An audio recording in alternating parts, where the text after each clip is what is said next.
Hey guys, Denise here with the TOWTalk Podcast, and I'm here with Neil. So, what do you guys think of our new intro that we put in? We're using this, get you revved, get you going? Good, because you're going to need that energy right now. But before we get started, please make sure to like, share, and subscribe, and just leave us a comment. We'd love to hear from you. All right, so today Neil has something he wants to share with us. So go ahead and tell us what's going on, Neil. Yeah, so, it came out the other day, whether it doesn't matter how you feel about a candidate or not, but it came out about the other day that the New York State Democratic Party chairman, Jay Jacobs, basically indicated that he was willing to resign, right, from his position as chairman because the governor endorsed the New York City mayor, Zohran Mumdani. Right. Okay. For candidate. And I just, my feeling is, and I just needed to give an opinion on this, and I know nobody cares about my opinion, whatever. But the idea, listen, resign, dude. Then go. Right? Like, then go. If this is how you feel, go join the Republican Party. Go join any party. All right? Leave. We don't want you. You don't have to like Mamdani, right? You don't have to like the endorsed candidate, of a party. There's always other people to vote for, right? But you're a chairman of a committee, okay? Mm-hmm. And the whole thing is this is who the public chose. Exactly. Right? I was just going to say that. This is the public's choice, and you need to have your finger on the pulse of the direction that the people are going, not the direction you want to take us, because it's not working. Also, the fact is we're a diverse state. Yes. Right? I get the fact that the needs of the people up in Buffalo are significantly different than the needs of the people in New York City, right? And therefore require different types of leadership, okay? Exactly. And this goes with any municipality in between, okay? But the idea that Mamdani is focusing on his constituents. He understands the needs of his constituents, and that's the direction he's going in. And the fact is because of that understanding, because he listens, and because he won a primary. Exactly. He's the endorsed candidate. He didn't just win the primary. He freaking owned the primary. So if we're gonna now say, that somebody isn't Democrat enough for us, or, because I've been hearing all this, for years I heard, oh, we're a big tent, we need to welcome everybody, and now all of a sudden I'm hearing we need to welcome everybody but him. Exactly. What is happening here? Or her, or, based on, all I'm going to say is F off. Yeah. Well, let me ask you this. Do you... Enough! F off! Well, this is what I'm thinking. Do you think that the fact that many much of the Democratic Party, the higher candidates, have been backed by big corporate money, do you think that they have an influence in what's happening here with Mamdani? We live in a capitalist society, okay, which is becoming fascist really, really quick. Really fast, yes. Okay, and no matter what you think about it, right? That's the problem, okay? So I'm going to give you an example because it's very relevant in the news, and a lot of people have been talking about this, but nobody actually asked the right question, okay? Right? Or at least I haven't seen the right question be asked, right?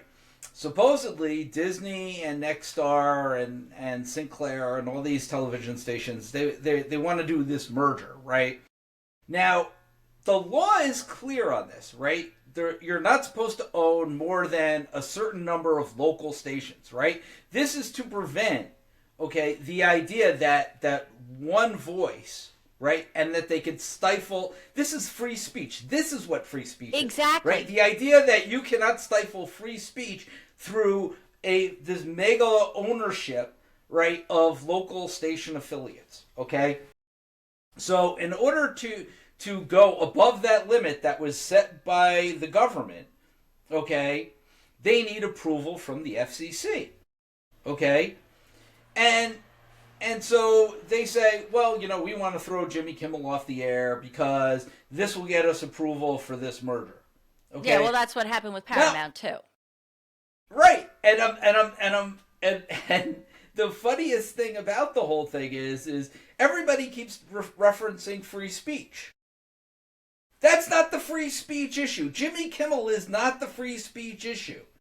Okay? The free speech issue is, should these people then own more than what they're saying that they own currently, right? Should they go above that legal limit? Should they be allowed to go above that legal limit?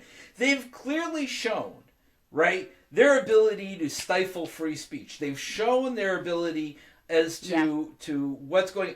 They have done everything to show that law that is on the books that preventing that merger in the first place should be there and be enforced. Right. That's all they've proven. Okay? But yet nobody is talking about that. Nobody is talking about that. Kimmel gets thrown off the air. The merger is going to be allowed to go through, which will make these local stations more powerful and give them more influence and then have more of a say in what speech we're allowed to hear. And controlling the narrative. They'll have more power to control the narrative. That is so important. And I think this sort of comes back to why they don't like Mamdani. Because you were actually saying before we started recording that they want to silence his voice. It's what he has to say is the reason why they are against him. So listen, I served in local government. I'll be the first one to say, right, like everybody thinks like a leader is going to go in there and just do everything that they say. It's very hard. Okay, it is really, really hard, especially. Right, if your group, your whatever it is, isn't in power, right? And I say group because Democrats and Republicans work in tandem a lot of times, right? So if there's something that the establishment wants or big business wants, everybody will generally vote for it, right?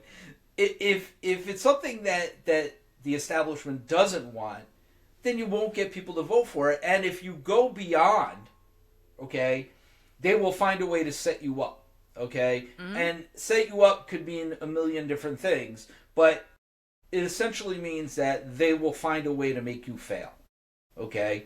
And I've seen this. It happens. I've seen it more than once. It happened. I've seen it with candidates on the federal level. I've seen it local candidates. I've seen it all over the place. It happens. Okay, so all that stuff that Mamdani wants to do, it sounds great.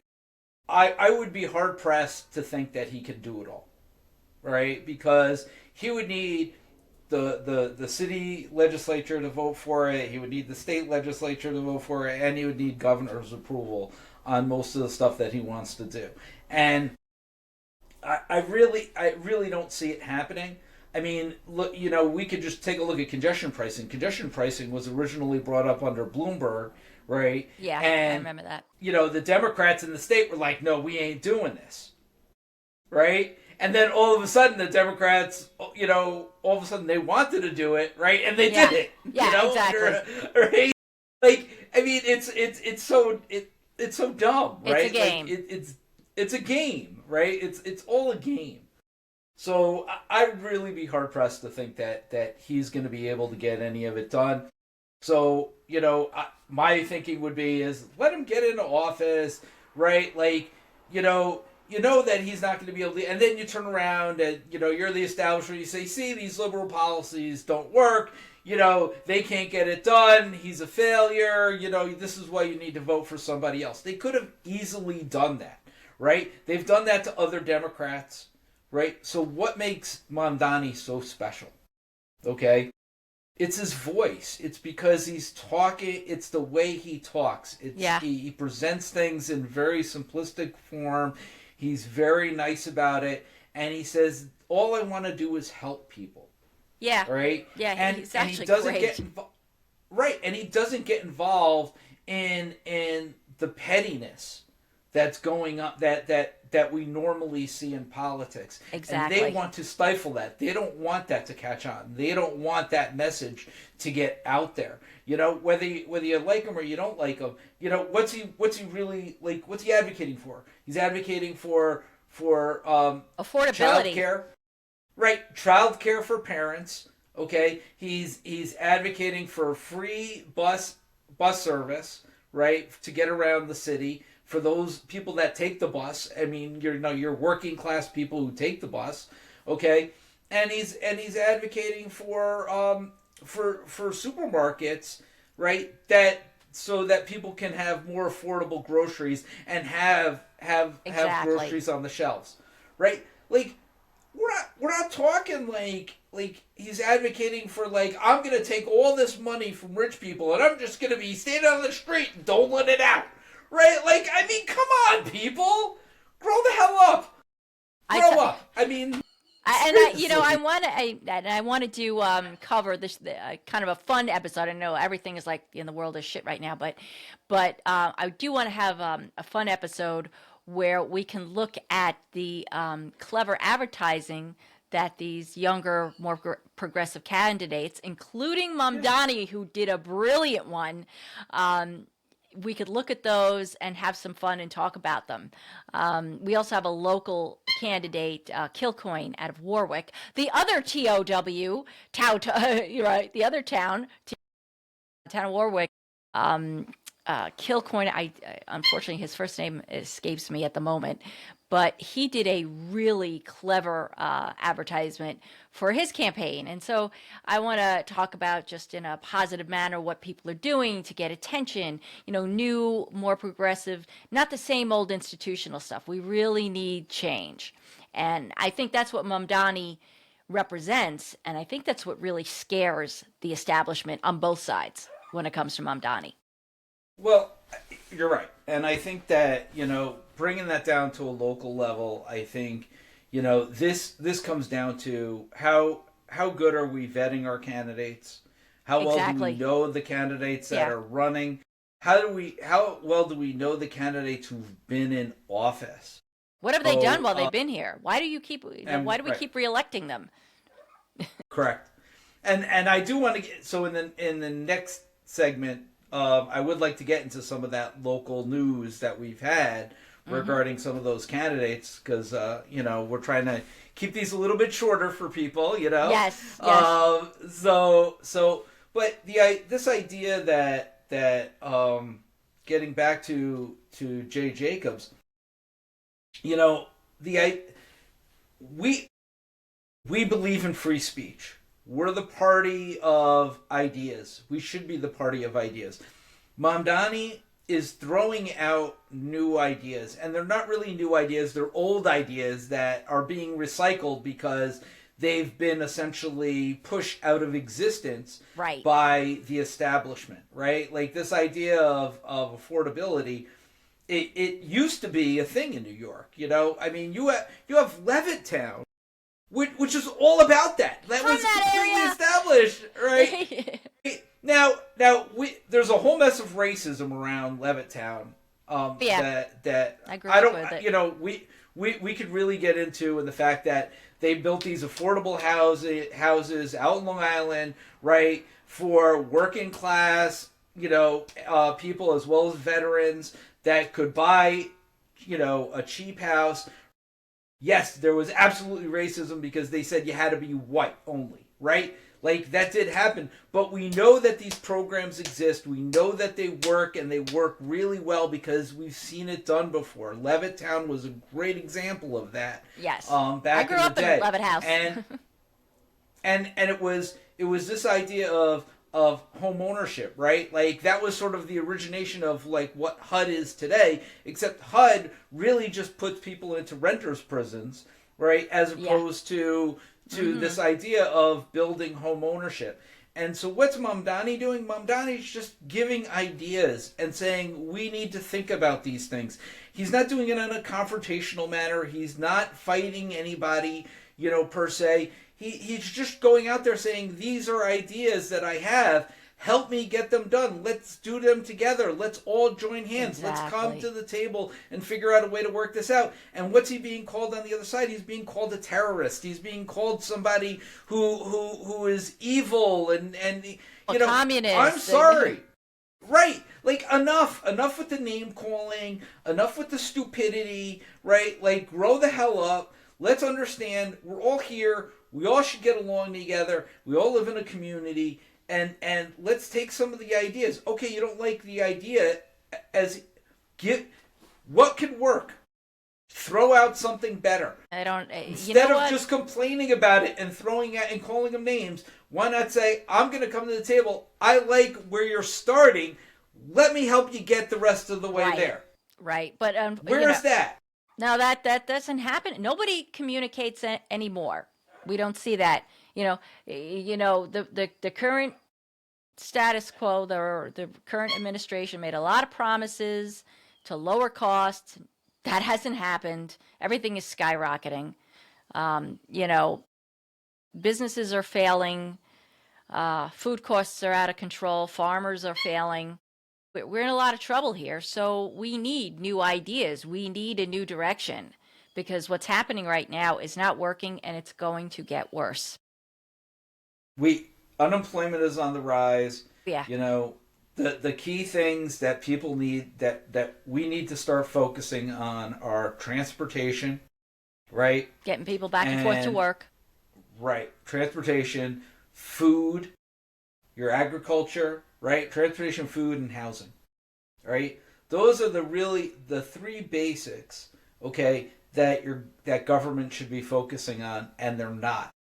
Everything is about special giveaways, is about tax that, we're going to not tax this, we're going to, those are really the three basic things. And people can call those liberal, whatever, right? At the end of the day, they're actually pro-business. Every single one of those things is absolutely pro-business. When people have money in their pocket, guess what? They spend it. Nobody seems to. Not only that, they don't seem to get it. If you're starting a business, you need a workforce. Okay, well, where's your workforce coming from? Right? Not only that, okay, how are they getting here? Okay. Mm-hmm. So, what kind of transportation can get my workforce to be able to do my work? Are they coming in hungry? Mm.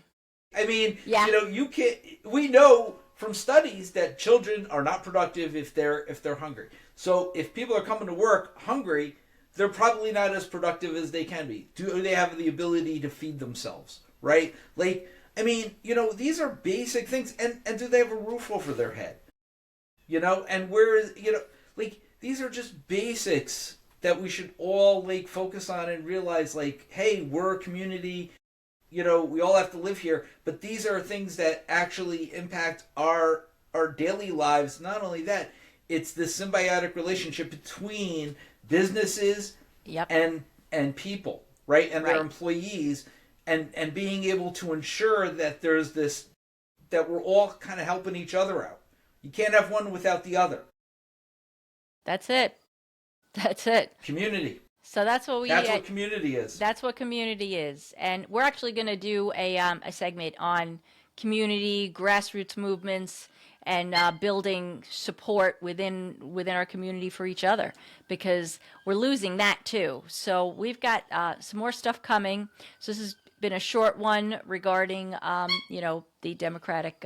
Is he the chair? Is Jay Jacobs the chair? He's the chairman of the New York State Democratic Committee. Okay, and so that's it for this segment. We've got more stuff coming. Also, please let us know what you think. Also, I was like a little mad scientist making that opening. So love to hear your. It means so much to me. I had some fun doing that. So leave us a comment And also remember to like, share, and subscribe if you haven't already. And click the bell so that you get notified when new videos drop. We've got so much more coming for you guys. And we will talk to you soon. Boom.